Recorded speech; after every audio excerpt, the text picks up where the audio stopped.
నమస్తే. ఈరోజు మన టాపిక్ బాయ్కాట్ గేమ్ చేంజర్ అనేటువంటి ఒక హ్యాష్ ట్యాగ్తో సోషల్ మీడియా వేదికగా కొంతమంది బీఆర్ఎస్ కార్యకర్తలు వైరల్ చేస్తున్నారు. ఇంతకీ ఎందుకు బాయ్కాట్, అది ఏం చేసినాడు రామ్ చరణ్ అంటే, చేసింది రామ్ చరణ్ కాదు, ఆ సినిమా ప్రొడ్యూసర్ అయినటువంటి దిల్ రాజు ఏదో ఒక లెటర్ రాశాడు. ఎవరికంటే మన మాజీ మంత్రివర్యులైనటువంటి కేటీఆర్ గారికి ఒక లెటర్ రాశాడు. ఆ లెటర్లో ఆ లెటర్ చదివాక మా మనోభావాలు దెబ్బతినింది. కాబట్టి మేము పండక్కు రాబోతున్నటువంటి గేమ్ చేంజర్ సినిమాను చూడము. సారీ రామ్ చరణ్, నీ కోసం కాదు, దిల్ రాజు కోసము అని చెప్పి ట్వీట్స్ వేసుకుంటూ, పోస్టులు పెట్టుకుంటూ, రీట్వీట్లు కొట్టుకుంటూ హడావిడి చేస్తున్నారు. ఇంతకీ ఏందబ్బా లెటరు ఏమి అనేసి ఆరా తీస్తే, ఒక తెల్ల పేపర్ మీద ఒక సిగ్నేచర్ లేదు, లెటర్ హెడ్ లేదు, ఏమీ లేదు. ఒక పేపర్ మీద ఒక లెటర్ అయితే సర్క్యులేట్ అవుతుంది. అందులో ఏముందో చదివి వినిపిస్తా చూడండి.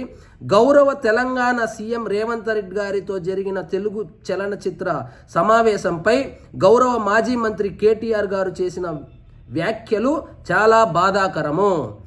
అంటే దిల్ రాజు గారు కేటీఆర్ గారికి లేఖ రాసినట్లు ప్రస్తావిస్తున్నారు. గౌరవ సీఎం గారితో జరిగిన సమావేశం ఒకరిద్దరితో చాటుమాటున జరిగినటువంటి వ్యవహారం కాదని అందరికీ తెలిసిందే. తెలుగు చిత్ర పరిశ్రమ బాగోగుల గురించి అత్యంత స్నేహపూర్వకంగా, ఎలాంటి దాపరికాలు లేకుండా జరిగిన ఈ సమావేశం పట్ల తెలుగు చిత్ర పరిశ్రమ చాలా సంతృప్తిగా ఉంది.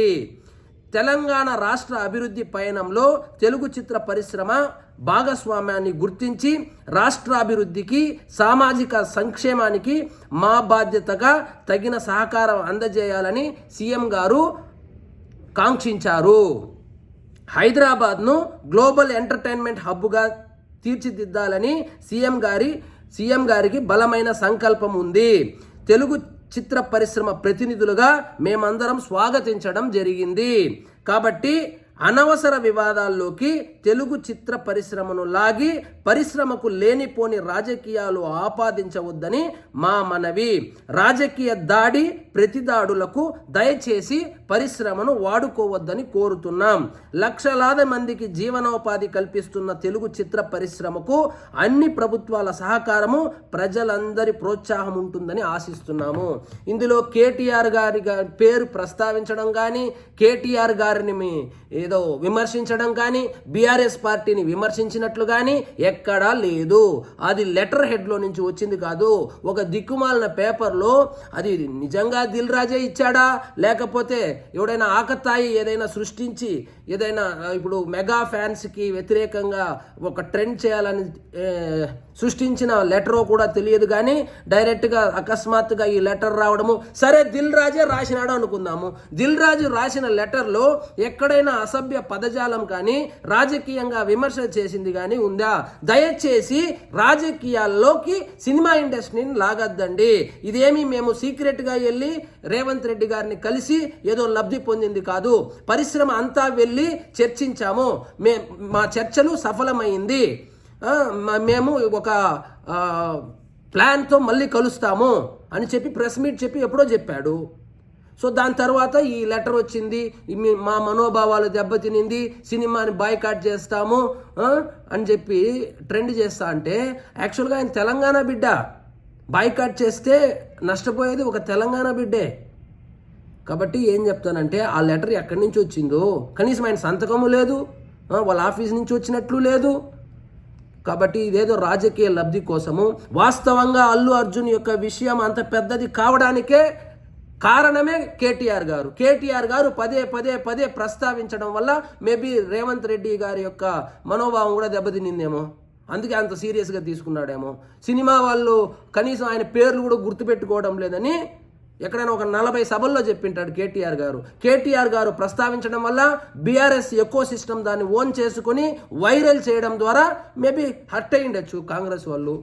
సో ఈ మొత్తం వ్యవహారంలో మన సినిమా ఇండస్ట్రీని రాజకీయాల్లోకి లాగింది మాత్రం ఖచ్చితంగా బీఆర్ఎస్ పార్టీ, కేటీఆర్ గారే. సో ఆయన లాగడం వల్లనే ఆ సమస్య అంత పెద్దదవ్వడము.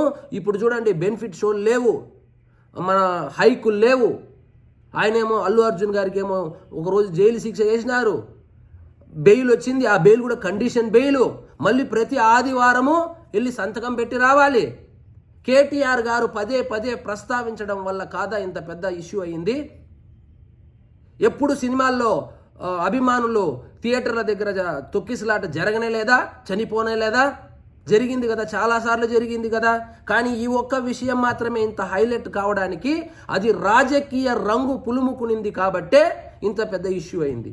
సో ఈ బాయ్కాట్ సినిమా అంటే సినిమాని బాయ్కాట్ చేస్తే ఆ సినిమాకు ఆల్రెడీ హీరోకి వచ్చిన నష్టం లేదు, దిల్ రాజుకు రాబోయే నష్టం కూడా లేదు. మొత్తం 3 సినిమాలు అయిందే కాబట్టి మీరేదో ట్రెండ్ చేసిన దానివల్ల అది ఆయనకి ఏదో నష్టం వచ్చేసి మీరు బాయ్కాట్ అని చెప్పంగానే అందరూ ఇంకా బాయ్కాట్ చేసి ఇంట్లో కూర్చుంటారని అనుకోవడం నిజంగా నేనైతే అనుకోవడం లేదు. కాబట్టి అనవసరంగా ఇప్పుడు ఈ ఇష్యూ కానీ ముందుకెళ్ళిందంటే మెగా ఫ్యాన్స్ వర్సెస్ బీఆర్ఎస్ అవుతుంది. ఆల్రెడీ గడ్డు కాలం ఎదుర్కొంటున్నటువంటి బీఆర్ఎస్కు శత్రువులను తగ్గించేది పోయి శత్రువులను పెంచుకుంటా పోతే పార్టీకే నష్టము. రేపొద్దున ఏదో కేటీఆర్ గారు అరెస్ట్ అయ్యే అవకాశాలు ఉంది అంటున్నారు. అలాంటప్పుడు సోషల్ మీడియాలో మెగా ఫ్యాన్స్ ఖచ్చితంగా బరాబర్ రేవంత్ రెడ్డికే సపోర్ట్ చేస్తా వాళ్ళు వైరల్ చేస్తారు. అప్పుడు ఇష్యూ డైల్యూట్ అయిపోతుంది. కాబట్టి ఈ స్వతంత్ర భారతదేశంలో వాక్ హక్కు ఉంది కాబట్టి ఆయన ఏమనుకున్నాడు అది ఖాళీ పేపర్లో, అది కూడా ఆయన అన్నాడో లేదో తెలియదు. ఆయనేమి కనీసము కొంచెం పదునైన పదజాలం కూడా వాడలేదు అందులో. కాబట్టి రిక్వెస్ట్ చేసుకున్నాడు, దయచేసి రాజకీయాల్లోకి సినిమా వాళ్ళను సినిమా పరిశ్రమని లాగద్దండి అని. కాబట్టి ఇకనైనా ఈ బాయ్కాట్ కల్చర్ని ఫుల్ స్టాప్ పెడతారని, ఆకు పోయి ముళ్ళు మీద పడ్డా, ముళ్ళు వచ్చి ఆకు మీద పడ్డా సిరిగేది ఆకే అన్నట్టు ఇప్పుడున్న పరిస్థితుల్లో బీఆర్ఎస్ శత్రువులను తగ్గించుకుంటూ వెళ్ళాలి కానీ పెంచుకుంటూ పోతే వాళ్ళకే నష్టం. కాబట్టి ఇవన్నీ రాజకీయ కోణంలో ఆలోచించి ఇటువంటి వాటికి దూరంగా ఉంటారని ఆశిద్దాం. జై హింద్.